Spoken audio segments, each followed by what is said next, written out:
اعوذ باللہ من الشیطان الرجیم بسم اللہ الرحمن الرحیم۔ دی میمن مرچنٹس ایسوسی ایشن کے زیر انصرام چلائے جانے والے ادارے معید المسلمین ہائی اسکول سے میں انیس فاطمہ جماعت نہم مضمون تاریخ کے دوسرے سبق بھارت 1960 کے بعد کے واقعات کو لے کر حاضر ہوں۔ اس سبق میں ہم آج آزادی کے بعد کے بھارت میں 1960 کے بعد کے واقعات و تبدیلیوں کی تفصیلی معلومات حاصل کریں گے۔ 1947 میں بھارت آزاد ہوا۔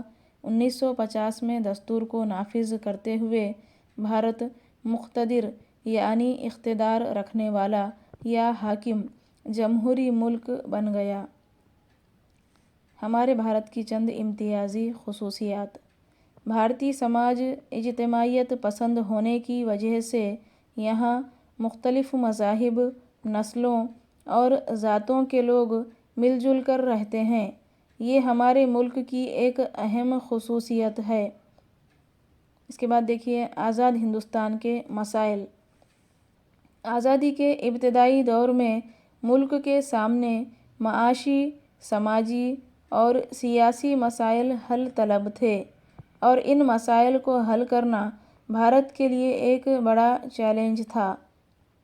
مسائل کے لیے حل کی گئی کوششیں۔ معاشی، سماجی اور سیاسی مسائل کو حل کرنے کے لیے کوششیں کی گئی۔ معاشی ترقی حاصل کرنے اور ملک سے غریبی دور کرنے کے لیے منصوبہ بندی کمیشن بنایا گیا اور صنعت کاری پر زور دیا گیا۔ انتخابات کی کامیاب منصوبہ بندی کی گئی۔ اسی کے ساتھ سماج کے کمزور طبقات کے لیے پروگراموں اور پالیسیوں پر مشتمل مختلف سماجی اصلاحات پر عمل کرنے کی کوشش بھی کی گئی۔ اس کے بعد دیکھیے 1960 کی دہائی۔ اس میں سب سے پہلے ہم دیکھیں گے بھارت کی سیاست پر اثر انداز ہونے والے مختلف واقعات۔ پہلا واقعہ ہے پرتگالیوں کے قبضے سے گوا اور دیو دمن کو آزاد کروا کر انہیں بھارتی وفاق میں شامل کیا گیا۔ وفاق یعنی کئی ریاستوں یا صوبوں کا مل کر ایک حکومت بنا لینا۔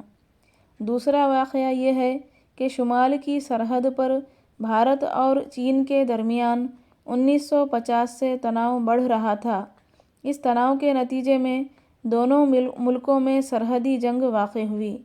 یہ جنگ میک موہن لائن کے قریب 1962 عیسوی میں ہوئی۔ اس کے بعد دیکھیے پنڈت جواہر لال نہرو۔ پنڈت جواہر لال نہرو آزاد بھارت کے پہلے وزیر اعظم تھے۔ آزادی کے بعد انہوں نے ملک کی قیادت کی۔ انہیں ملک کی خارجہ پالیسی کا معمار بھی کہا جاتا ہے۔ ملک کی معاشی اور سماجی ترقی میں ان کی خدمات نہایت ہی اہم ہیں۔ 1964 میں ان کا انتقال ہوا۔ لال بہادر شاستری۔ پنڈت جواہر لال نہرو کے بعد ملک کی قیادت لال بہادر شاستری نے کی۔ ان کے عرصۂ کار میں بھارت اور پاکستان کے درمیان کشمیر تنازع پر 1965 میں جنگ ہوئی۔ انہوں نے ملک کو جے جوان جے کسان کا نعرہ دیا۔ 1966 میں لال بہادر شاستری کا تاشقند میں انتقال ہوا۔ اندرا گاندھی۔ 1966 میں اندرا گاندھی ملک کی وزیر اعظم بنی۔ ان کی قوت فیصلہ قابل تعریف تھی۔ ان کے دور حکومت میں پاکستان کی آمریت یعنی مطلق العنانی یا ڈکٹیٹرشپ جسے کہا جاتا ہے کے خلاف مشرقی پاکستان میں تحریک شروع ہوئی۔ اس تحریک کی قیادت مجیب الرحمن کی مکتی واہنی کر رہی تھی۔ اس کے بعد دیکھیے 1970 کی دہائی۔ 1971 میں بھارت اور پاکستان کے درمیان جنگ ہوئی جس کے نتیجے میں بنگلہ دیش وجود میں آیا۔ پرامن مقاصد کے لیے ایٹمی طاقت کے استعمال کی پالیسی کے ایک حصے کے طور پر بھارت نے 1974 میں راجستھان کے پوکھرن میں زیر زمین کامیاب ایٹمی جانچ کی۔ 1975 میں سکم کے عوام نے بھارتی وفاق میں شمولیت کے حق میں رائے دی، جس کے مطابق سکم کو بھارتی وفاق میں ریاست کا درجہ حاصل ہوا۔ اس کے بعد دیکھیے ایمرجنسی کا دور۔ 1975 سے 1977 تک کا دور ہے یہ۔ اس دور میں بھارت میں سیاسی عدم استحکام رہا۔ عدم کے معنی ہے کمی اور استحکام یعنی مضبوطی یا پختگی، یعنی سیاسی طور پر بھارت جو ہے وہ کمزور ہو چکا تھا۔ الہ آباد ہائی کورٹ نے اندرا گاندھی کے خلاف انتخابات میں سرکاری نظام کے غلط استعمال کے متعلق فیصلہ سنایا۔ اس وجہ سے جے پرکاش نارائن کی قیادت میں ملک گیر ہڑتالیں شروع ہوئی۔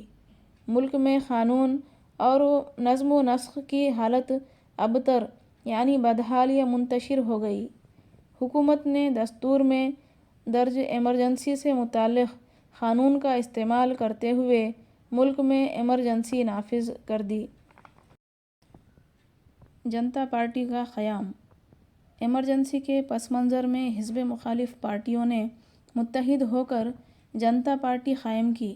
حزب مخالف یعنی پارلیمنٹ یا اسمبلی میں حکومت کی مخالف جماعت۔